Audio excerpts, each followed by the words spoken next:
Hello students. So dear students, today I will explain you chapter number 8 of class 9 from book Behave. Class 9 की आपकी जो book Behave है उसका lesson number 8 reach for the top. इसका आज हम part 1 discuss करेंगे। It is about Santosh Yadav. इस संतोष यादव एक आपकी माउंटेनियर थे जिन्होंने बहुत सारे रिकॉर्ड्स को एस्टैब्लिश किया था। तो आज चैप्टर में हम आपकी जो चैप्टर नंबर जो आपका 8 है बिहाइव का क्लास 9 की रीच फॉर द टॉप का पार्ट नंबर 1 उस अबाउट संतोष यादव के बारे में बात कर रहे हैं। तो फर्स्ट ऑफ ऑल कि जो संतोष जो यादव थे है ना, she was born in Joniyawas of Rewari district. आपका हरियाणा का डिस्ट्रिक्ट पड़ता है रेवाड़ी। उसका जोनियावास विलेज का जो वॉल का जन्म था वो हुआ था। और अगर बात करें इसके मीन्स की, इसका मीन्स का इनका जो नाम का जो मतलब था वो सेटिस्फैक्शन था, यानी कंटेंटमेंट बोलते हैं इसको, संतुष्टि बोलते हैं। यानी कोई भी चीज आपको मिल जाए बस उसमें आप संतुष्ट हो जाओ। तो एक्चुअली में क्या था कि इनका जो नेम था वो एक्चुअली में संतोष था, but she never satisfied to anything. लेकिन वो क्या था कि लेकिन ये अपनी लाइफ में कभी भी किसी भी चीज को लेकर संतुष्ट नहीं हुई। इनके अंदर एक अलग सी एक ईगरनेस थी, एक भूख थी हर पर कुछ नया करने की। तो जब बात करते हैं कि जब ये पैदा होते थे तो पैदा होने से पहले क्या था कि इनकी जो माँ थी वो ज्योतिष से, पंडित से, प्रीस्ट से मिली थी। जो आपके जो ज्योतिषी होते हैं, पंडित होते हैं, उनसे मिली थी। तो जब पंडित ने कहा कि आपका बेटा होगा, तो जब ये बात मालूम पड़ी तो उनकी माँ तो दादी बड़ी दुखी होती है। उनकी दादी बोलती कि नहीं भाई हमको बेटी चाहिए क्योंकि ऑलरेडी क्या था कि इनसे पहले इनके 5 भाई थे। तो इसलिए इनकी जो दादी थी वो थोड़ी दुखी होती है ना। लेकिन पंडित ने कहा था, क्या कहा था प्रीस्ट ने कि बेटा होगा। लेकिन हुआ क्या कि हुआ जो दादी चाहती थी, यानी पंडित के कहने के बाद भी क्या हो गया कि ये जो हुई थी तो ये संतोष जो यादव थी वो फिर बेटी के रूप में इन्होंने जन्म लिया था। लेकिन जो पंडित की जो बात थी वो क्या हुई, गलत साबित हो गई। अब हुआ क्या कि जब ये इनकी जो फैमिली के बारे में बात करते हैं, फैमिली थोड़ी इनकी अच्छी मतलब वेल्थी फैमिली थी, ठीक ठाक थी, जो कि एक नॉर्मल फैमिली बोलती थोड़ा उससे एबव थी। तो होता क्या कि जिस तरीके से जिस तरीके से जो नॉर्मल लोग ये थिंकिंग थी गाँव में पहले होती थी, क्या था कि लोग बॉयज को ज्यादा इंपॉर्टेंस देते थे, गर्ल्स के लिए इतना इंपॉर्टेंस नहीं था। तो इसलिए क्या था कि इनके जो पेरेंट्स है वो चाहते तो इनकी एक अच्छी एजुकेशन किसी भी कॉन्वेंट स्कूल में या शहर में इनको एजुकेशन दिला सकते। बट क्या कि लोगों की जो सोच जो थिंकिंग जो नैरो थी, क्या करते हैं वो उनको गाँव के ही स्कूल में इनका एडमिशन कराते हैं। तो वहाँ पर क्या होता है कि पढ़ाई लिखाई पूरी होती है।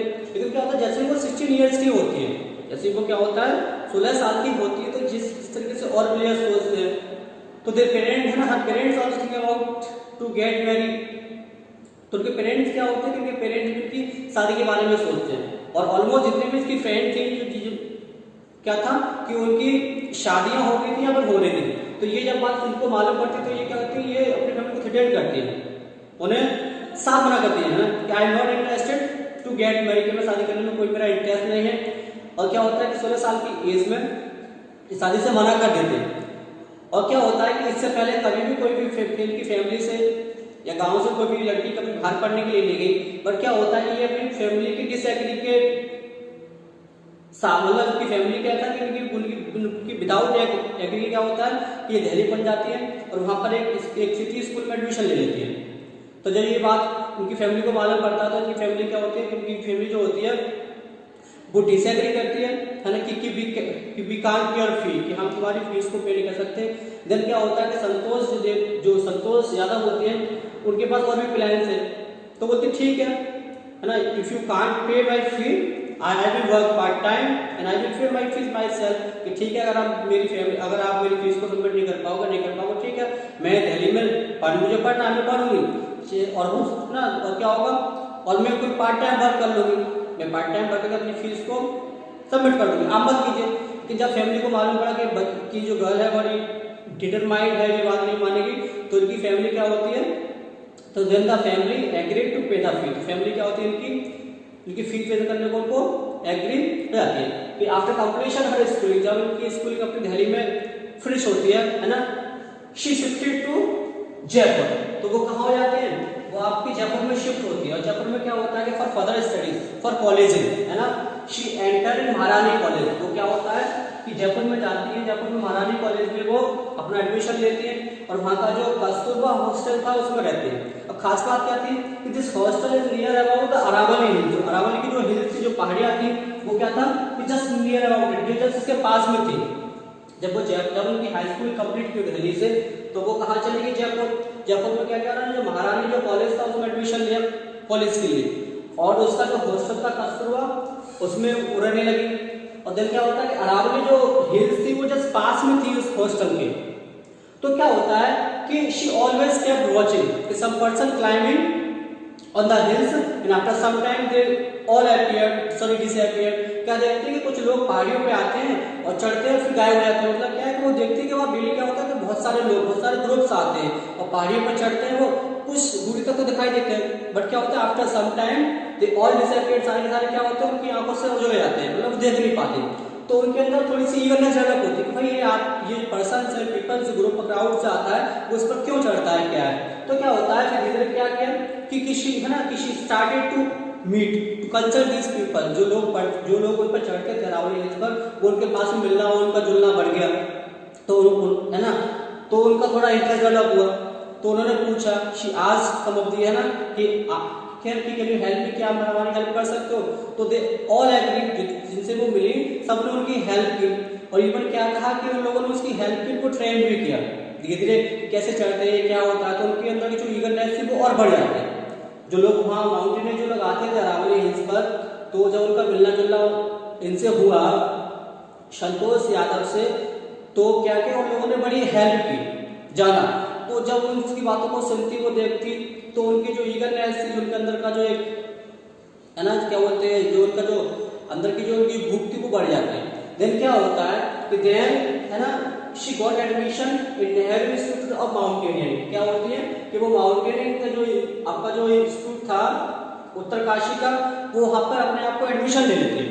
और क्या होता है कि वहाँ पर वो कई साल तक ट्रेनिंग लेते हैं। जब उन्होंने यहाँ पर ट्रेनिंग लिया था इस इंस्टीट्यूट में, तो क्या होता है जी, तो जब उन्होंने एडमिशन लिया तो यहाँ पर उन्होंने ट्रेनिंग लिया, कई साल तक उन्होंने यहाँ पर ट्रेनिंग ली। अब क्या होता है जब उन्होंने यहाँ पर ट्रेनिंग लिया, तो क्या होता है कि उन्होंने कई सारी डिफिकल्टीज को फेस किया, लेकिन क्या किया, क्योंकि she made herself strong content. क्या किया उन्होंने, अपने आप को बड़ा स्ट्रॉन्ग बनाया, और जो उनकी जो रेजिस्टेंट जो पावर थी कोल्ड को एब्जॉर्ब करने की, कोल्ड को फेस करने की, और जो हाइट का जो फियर था वो सब डर हो गया। जब उन्होंने यहाँ पे एडमिशन लिया इस इंस्टीट्यूट में नेहरू में, तो उनका जो डर था हाइट का, दूरी से ना, वो सब दूर हो गया। और सहज को सहने की जो क्षमता थी वो क्या हो गई, दूर हो गई। वो मेंटली बहुत ही टफ, बहुत ही स्ट्रॉन्ग हो गई। साथ में क्या था कि बहुत ही उनकी जो स्ट्रॉन्ग पावर, जो उनकी स्ट्रॉन्ग विल पावर थी, वो बहुत ज्यादा क्या हो गई, डेवलप हो गई। तो क्या होता कि इन कई सारे सालों में क्या किया, उन्होंने अपने आप को बहुत स्ट्रॉन्ग बना लिया। अब उनके अंदर कोई भी डर नहीं है, और वो कितनी भी कोल्ड को भी वो उसको फेस कर सकती है।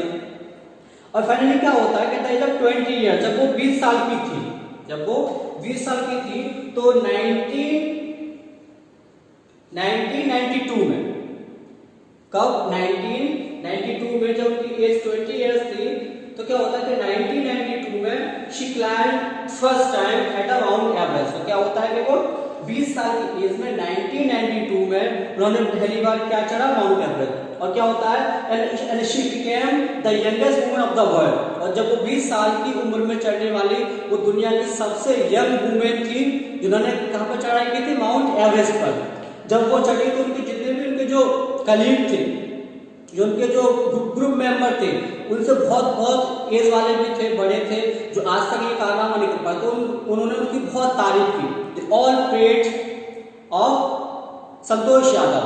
और उन्हें बहुत खुशी भी थी कि इतनी कम उम्र में छोटी सी बच्ची, जिसकी एज ओनली 20 इयर्स है, और वो माउंटेन पर चढ़ी, तो वो दुनिया की पहली एक यंगेस्ट वुमेन थी जो कहां पर क्लाइंब किया, माउंट एवरेस्ट पर।